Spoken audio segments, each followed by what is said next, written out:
আপনারা চিন্তা করে দেখেন দর্শক, বাংলাদেশে এত বড় রাজনৈতিক দল এবং দেশের মাঠে, রাজনীতির খেলার মাঠে এখন বিএনপি মোটামুটি আনপ্যারালাল একটা অবস্থানে আছে এবং তারা ক্ষমতায় যাবে যাবে এরকম একটা সিচুয়েশন। সেই দল ডক্টর মোহাম্মদ ইউনূস তার গত জুলাই আগস্টে বা আগস্টে 8 তারিখে শপথ নেওয়ার পরে 2024-এর যেই মহারোহ একটা বিশাল ব্যাপার দাঁড়িয়েছিলেন, সেই বিশ্বাসতার জায়গায় এই প্রধান রাজনৈতিক দলের কোন জায়গায় নিয়ে এসছেন নিজেকে।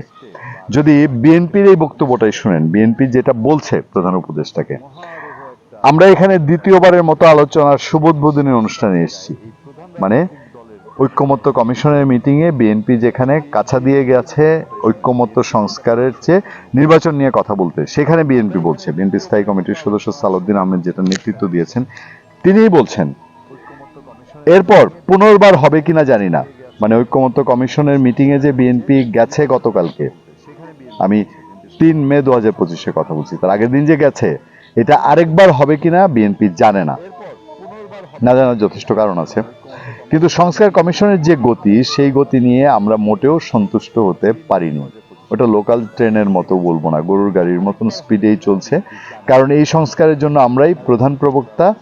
আপনারা যদি সৌভাগ্যক্রমে দায়িত্ব গ্রহণ না করতেন, সৌভাগ্যক্রমে যদি ওনারা দায়িত্ব গ্রহণ না করতো, মানে ডক্টর ইউনূস সরকার, তাহলে যখনই ফেসিবাদের পতন হতো তখন অঙ্গীকার অনুযায়ী আমাদের যেতে হতো। মানে বিএনপি তার যে 31 দফা সেইটা তারা বাস্তবায়ন করতো, এমনটাই বলছেন বিএনপি নেতারা। আপনাদের এমন কোনো সংস্কার নেই যেটা এই 31 দফার সঙ্গে মেলে না। তবে এর বাইরে আপনারা অনেক বেশি সংস্কার নিয়ে প্রস্তাব দিয়েছেন।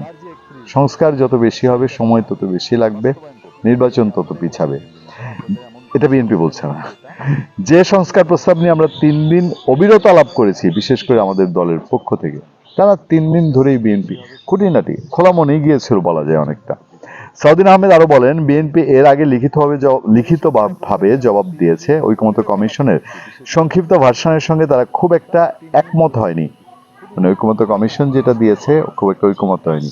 খেয়াল করে দেখবেন, আমি যেদিন কথা বলছি তার আগের দিন বিএনপি যেদিন মিটিং করে এসছে, প্রধান উপদেষ্টা বলেছেন অনেক বিষয়ে সবাই একমত হয়েছে। কার কথা বিশ্বাস করবেন, কোন দিক যাবেন?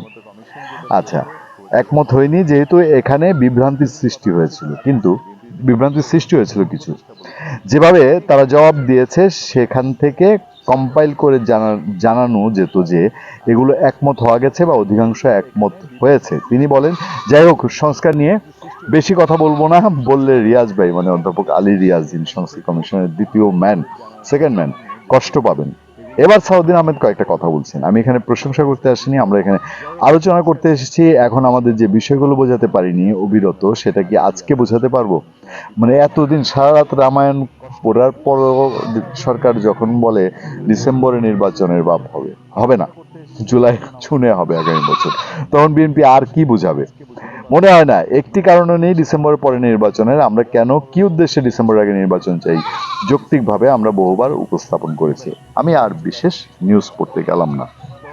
এখন আদতে কোথায় আছে দেশের সিচুয়েশন, রাজনীতি কোথায় আছে? বিএনপি যদি বলে যে সংস্কার এখনো তারা ঠিক মতো বুঝে উঠতে পারছে না, সংস্কার কমিশনের স্পিড নাই, তাহলে আগামী দিনে কতদিনের মধ্যে এই সংস্কার হবে, যেটা এই সংস্কার সরকার করতে আছে? বিএনপি বলছে স্বল্পতম সময়ে 1 মাসের মধ্যে নির্বাচন কেন্দ্রিক সংস্কার করতে। সরকার দীর্ঘমেয়াদী সংস্কার করতে চাচ্ছে বলে বিএনপি তো বলছে। তাহলে এখন পর্যন্ত কি সুনিশ্চিত নির্বাচন দেশে কবে হচ্ছে, কি হবে না? ধন্যবাদ সবাইকে, ভালো থাকবেন, সুস্থ থাকবেন। সত্য, করুণা এবং সহনশীলতার সাথে আপনার সাথে আমি আতিক রহমান পূর্ণিয়া।